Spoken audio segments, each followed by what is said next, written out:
The ocean will rise 1/100% over the next 300 fucking years. Et vous posez des questions parce que vous êtes une personne stupide. Vous avez bien entendu. Ce n'est pas un voyou dans une ruelle sombre. C'est l'homme qui a dirigé la plus grande puissance mondiale. Cette séquence, que je vous partage en exclusivité, résume tout le personnage. Brutal, vulgaire, sans filtre. Alors que le monde entier débat sur sa politique, personne ne vous montre la réalité crue de l'homme derrière le costume cravate. Comment un enfant discipliné du Queens est-il devenu ce milliardaire intouchable qui écrase ses ennemis, insulte les journalistes et transforme la Maison-Blanche en ring de boxe? Oubliez ce que vous savez. Aujourd'hui, on ne va pas faire de la politique. On va disséquer un empire, de l'or de ses tours à la violence de ses mots, de ses faillites cachées à sa fortune colossale. Voici l'histoire non censurée de Donald Trump, l'homme qui a fait du scandale un business model.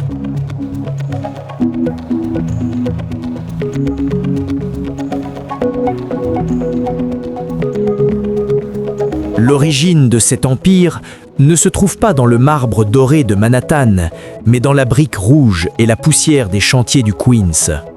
Pour comprendre la psychologie du personnage, il faut regarder son créateur, Fred Trump. Loin du glamour et des paillettes, Fred est un bâtisseur austère, un homme de terrain qui a fait fortune en construisant des logements bon marché pour la classe moyenne. C'est un patriarche froid et impitoyable qui ramasse les clous tombés au sol pour ne pas gaspiller un seul centime et qui gère sa famille avec la même rigueur militaire que ses affaires.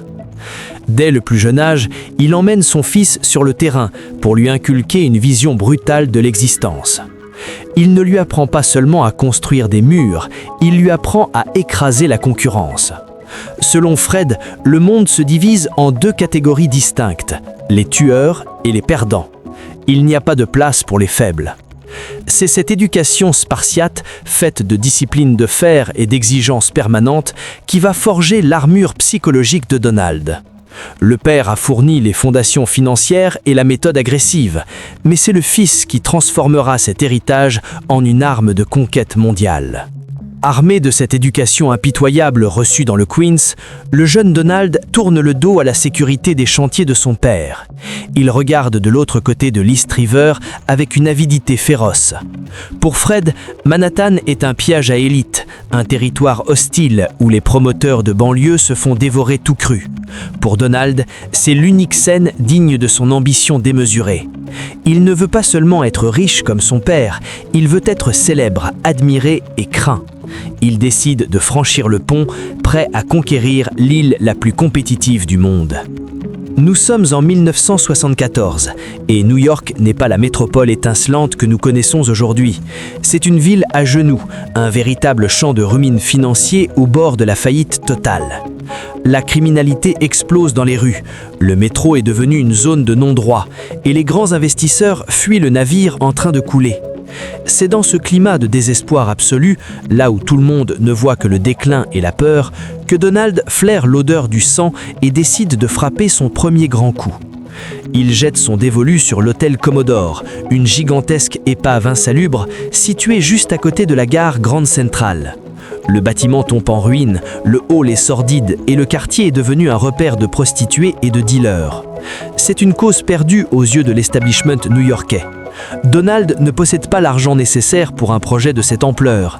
Ses poches sont techniquement vides, mais il possède une audace terrifiante qui frôle l'inconscience. Il met en place un bluff magistral. Il utilise le nom respecté de son père pour rassurer les banquiers sceptiques, jouant sur la solidité de la réputation familiale pour masquer son propre manque de liquidité. Mais son véritable coup de génie est politique. Il use de son charme brutal, d'une pression constante et de ses relations naissantes pour tordre le bras à une municipalité aux abois.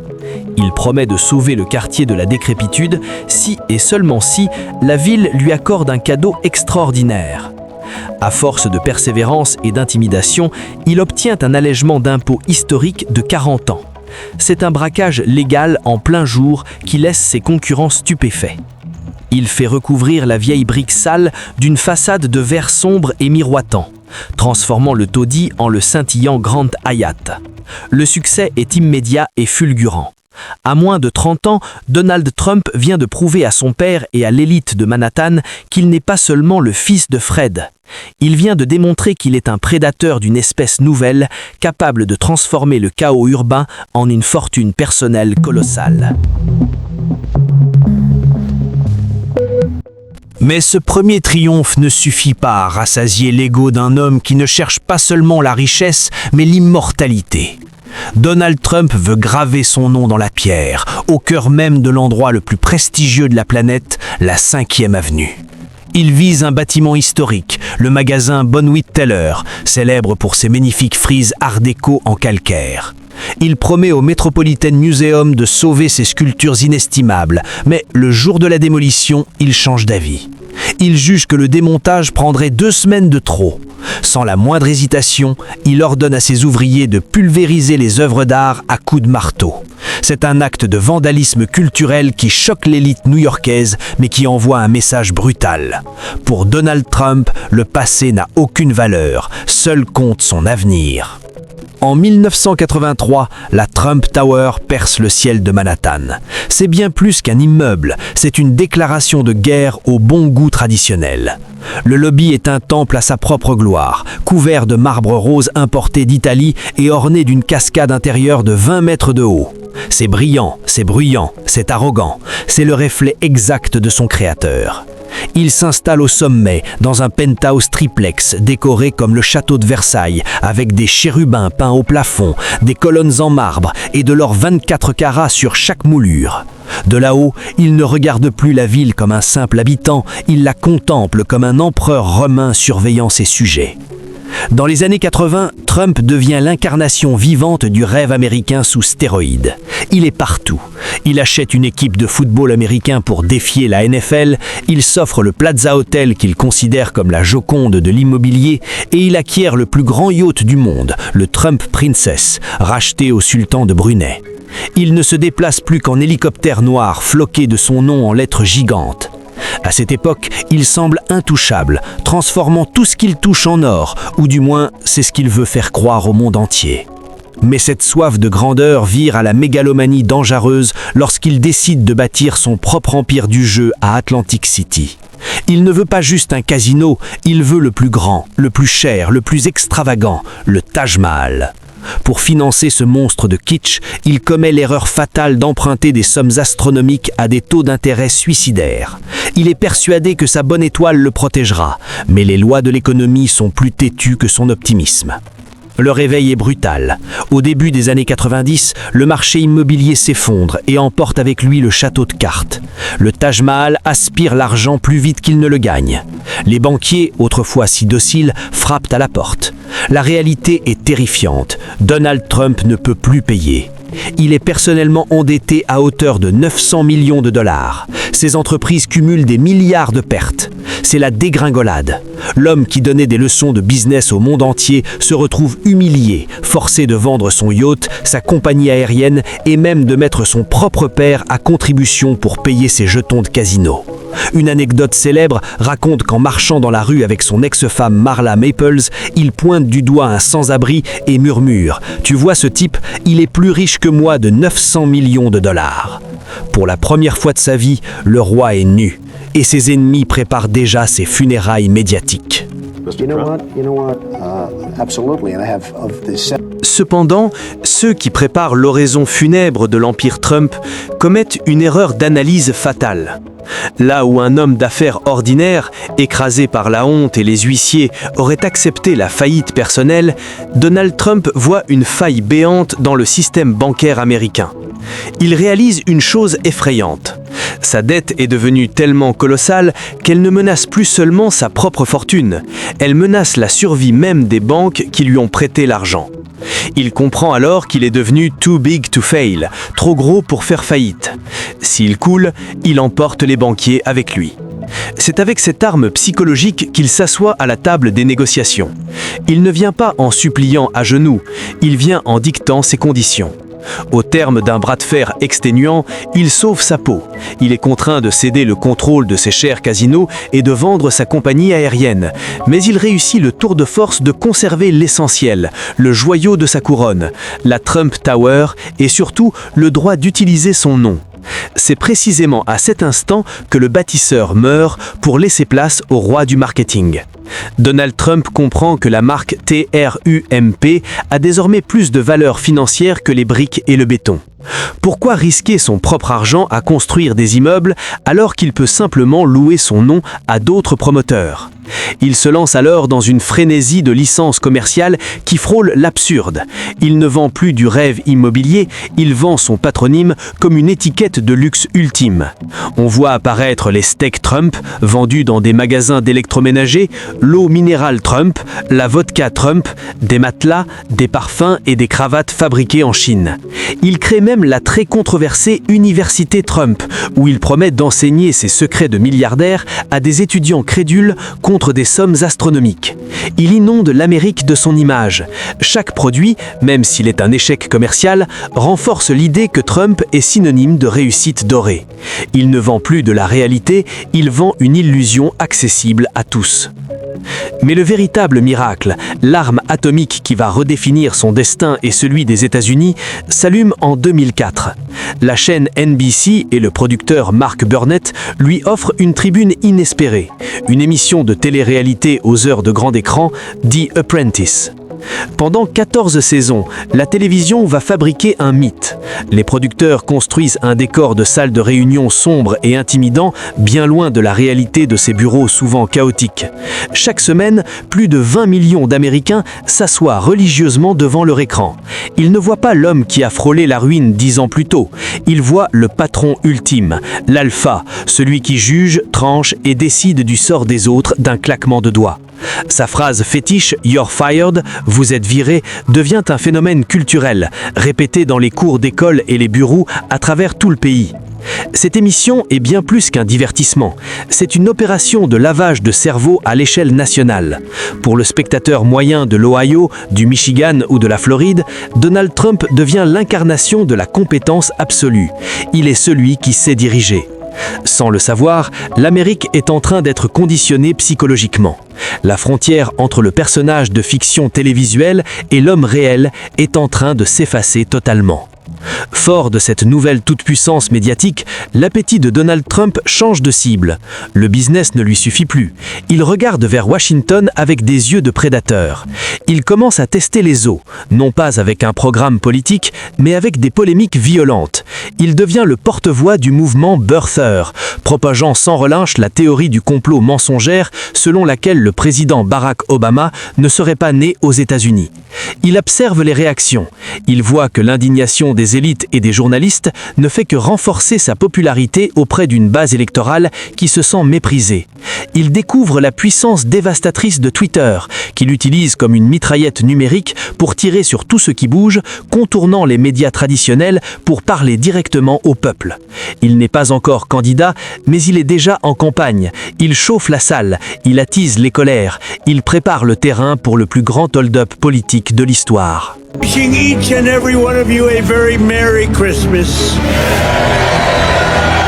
Le 16 juin 2015, le suspense prend fin. Dans une mise en scène digne d'un film hollywoodien, Donald Trump descend l'escalator doré de la Trump Tower.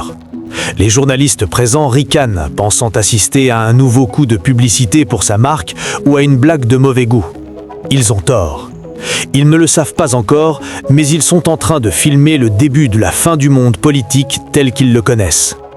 Lorsqu'il prend la parole, il ne lit pas un discours poli écrit par des conseillers. Il parle aux tripes de l'Amérique en colère. Il traite les dirigeants américains de stupides. Il attaque le Mexique qu'il accuse d'envoyer de violeurs et de criminels. Il promet de construire un mur géant. Ce jour-là, l'establishment politique se moque de lui, persuadé que sa campagne ne durera pas 2 semaines.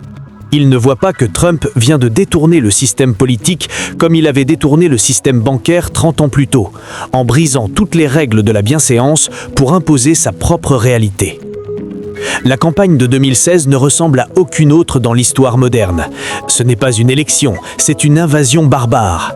Trump n'a pas de programme détaillé de 500 pages, il a des slogans qui frappent comme des uppercuts. Make America Great Again s'imprime sur des casquettes rouges qui deviennent l'uniforme de son armée. Face à lui, 17 candidats républicains expérimentés, des gouverneurs, des sénateurs. Un par un, il les exécute en direct à la télévision. Il transforme les débats en arènes de gladiateurs. Il ne débat pas de leurs idées, il attaque leur virilité, leur apparence, leur énergie. Il brise Jeb Bush en le traitant de low energy, il humilie Ted Cruz, il écrase Marco Rubio. La foule exulte. Pour la première fois, un candidat parle comme eux, avec colère, sans filtre, utilisant des mots simples et brutaux. Les médias, horrifiés par sa vulgarité, tombent dans le piège parfait. Ils sont obsédés par lui. Chaque petite phrase, chaque tweet, chaque insulte est diffusée en boucle sur toutes les chaînes d'information, 24 heures sur 24. Ils pensent le détruire en montrant ses excès, mais en réalité, ils lui offrent l'équivalent de 5 milliards de dollars de publicité gratuite. Donald Trump est partout. Il sature l'espace. Il devient inévitable. Le soir du 8 novembre 2016, l'impensable se produit. Les sondages se sont trompés, les experts sont sous le choc, une onde sismique traverse la planète. Donald Trump, l'homme des tabloïds, l'animateur de télé-réalité, devient le 45e président des États-Unis. Il a vaincu la machine Clinton, il a vaincu les médias, il a vaincu la logique. Lorsqu'il entre à la Maison-Blanche en janvier 2017, le monde retient son souffle. Ceux qui espéraient que la fonction présidentielle allait le calmer et le rendre normal comprennent très vite leur erreur. Trump ne change pas le costume, c'est le costume qui doit s'adapter à Trump. Il gère le bureau ovale exactement comme il gérait ses chantiers dans les années 80 par le chaos et le conflit permanent. Il instaure une nouvelle forme de gouvernance, la diplomatie par Twitter. À 5 heures du matin, alors que Washington dort encore, le président est déjà sur son téléphone. En 280 caractères, il licencie ses ministres, il menace de guerre nucléaire la Corée du Nord, il attaque des entreprises privées ou insulte des célébrités. Ses conseillers sont terrifiés, mais sa base électorale adore ça. Ils ont l'impression d'avoir un accès direct à leur chef, sans filtre. Mais la véritable guerre de son mandat, celle qui restera dans l'histoire, c'est sa guerre totale contre la vérité et les journalistes. Il ne supporte pas la critique. La salle de presse de la Maison-Blanche devient un champ de bataille quotidien. Il pointe du doigt les reporters de CNN ou du New York Times, les traitant d'ennemis du peuple. Lorsqu'un journaliste pose une question qui lui déplaît, il l'écrase publiquement, le traitant de personne horrible ou de raté. Il invente et popularise le concept de fake news. Pour Trump, la vérité n'est pas ce qui s'est passé, la vérité est ce qu'il dit. Si la météo dit qu'il pleut, mais que Trump dit qu'il fait beau, alors il fait beau. Il tord la réalité jusqu'à ce qu'elle craque. Pendant 4 ans, l'Amérique vit au rythme de ses humeurs, de ses scandales et de ses coups d'éclat. Il déchire les accords internationaux, il se rapproche des dictateurs qu'il admire, il polarise le pays comme jamais auparavant depuis la guerre de sécession. Les dîners de famille tournent au drame, les voisins ne se parlent plus, on est soit pour Trump, soit contre Trump. Il n'y a plus de milieu. Il a réussi à transformer la politique américaine en une émission de télé-réalité géante où la tension ne retombe jamais, gardant le monde entier scotché à l'écran, attendant avec angoisse le prochain épisode de la saga.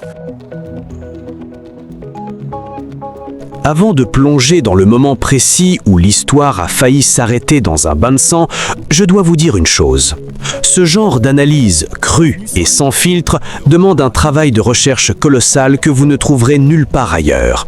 Si vous voulez comprendre les véritables mécanismes de pouvoir qui dirigent ce monde, vous êtes au bon endroit. Ne soyez pas un simple spectateur passif, rejoignez ceux qui savent. Abonnez-vous maintenant et activez la cloche. C'est fait? Alors regardez bien ce qui va suivre, car la réalité dépasse la fiction. Pour comprendre la résurrection de Donald Trump, il faut d'abord mesurer la profondeur de sa chute. Au matin du 20 janvier 2021, il quitte Washington en paria. Il est le premier président depuis 150 ans à refuser d'assister à l'investiture de son successeur. Banni de Twitter, lâché par son parti, traîné dans la boue après les émeutes du Capitole. L'élite politique pense l'avoir définitivement enterré. Pour eux, Trump est un cadavre politique qui bouge encore. Mais ils ont oublié la règle numéro 1 du Trumpisme. Tout ce qui ne le tue pas le rend plus fort. Littéralement. Pendant 2 ans, il subit une avalanche judiciaire inédite. Perquisition du FBI dans son coffre-fort à Mata-Largo, inculpation pour fraude fiscale, procès pour agression sexuelle et cette fameuse photo d'identité judiciaire, le mugshot, prise dans une prison de Géorgie. N'importe quel autre homme aurait été brisé par la honte. Trump, il imprime cette photo de prisonnier sur des t-shirts et des tasses et il lève 7 millions de dollars en 24 heures. Il transforme son casier judiciaire en argument de campagne.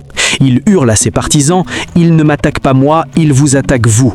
Je suis juste sur leur chemin. » Et ça marche. Sa base se solidifie comme du béton armé. Cependant, le véritable tournant, l'instant où l'homme politique est devenu une icône quasi mystique, se produit sous le soleil brûlant de Butler, en Pennsylvanie, le 13 juillet 2024. Il est 18h11. Donald Trump est sur scène, en train de critiquer les chiffres de l'immigration, comme il l'a fait 1000 fois. Soudain, des claquements secs déchirent l'air. Pop, pop, pop. Ce ne sont pas des pétards, ce sont des balles de fusil AR-15. Trump porte la main à son oreille droite, grimace et s'effondre derrière son pupitre. Les agents du Secret Service se jettent sur lui pour faire rempart de leur corps. Dans la foule, c'est la panique, les cris, la terreur. Le monde entier, scotché à son écran, pense que l'ancien président vient d'être assassiné en direct. Pendant quelques secondes interminables, le silence de la mort plane sur l'estrade. On entend les agents crier « Le tireur est à terre ». Il commence à relever Trump, il est décoiffé, sonné, il a perdu ses chaussures, mais surtout il y a du sang, beaucoup de sang qui coule sur sa joue. Une balle a traversé le haut de son oreille, passant à quelques millimètres de son cerveau. Quelques millimètres, la différence entre un président vivant et un cadavre en direct à la télévision. Et c'est à cet instant précis que Donald Trump a un réflexe qui va entrer dans les livres d'histoire. Alors que les agents essaient de l'évacuer en urgence vers la voiture blindée, il résiste, il freine, il veut que la foule le voie. Il se redresse, cherche une ouverture entre les épaules des gardes de corps et lève le poing vers le ciel. Le visage ensanglanté, avec le drapeau américain flottant parfaitement derrière lui, il hurle 3 fois à la foule « Fight, fight, fight ! Battez-vous, battez-vous, battez-vous !» Cette image est d'une puissance biblique. En une fraction de seconde, il efface l'image du vieillard fatigué ou du criminel inculpé. Il devient le guerrier invincible, celui que même les balles ne peuvent arrêter. Ses partisans ne voient plus en lui un candidat, ils voient un miraculé, protégé par la main de Dieu. Cet événement change tout.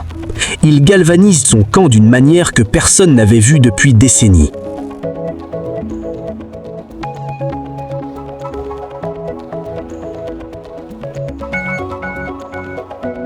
Il a capitalisé sur cet attentat, vendant même des baskets commémoratives et utilisant cette image de force pour écraser toute concurrence. Il a prouvé au monde que peu importe les faillites, peu importe les scandales et peu importe les tentatives d'assassinat, il reste debout. Alors, au terme de cette épopée, qui est vraiment Donald Trump ?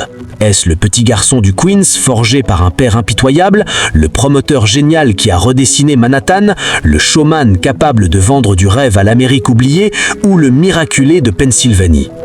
La vérité, c'est qu'il est le miroir grossissant de l'Amérique elle-même, violent, ambitieux, obsédé par l'argent et incroyablement résilient. Il a brisé toutes les règles, ignoré toutes les normes et insulté tous les codes.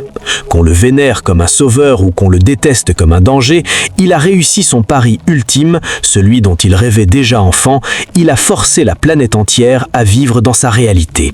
Et croyez-moi, le spectacle Trump est encore loin d'être terminé.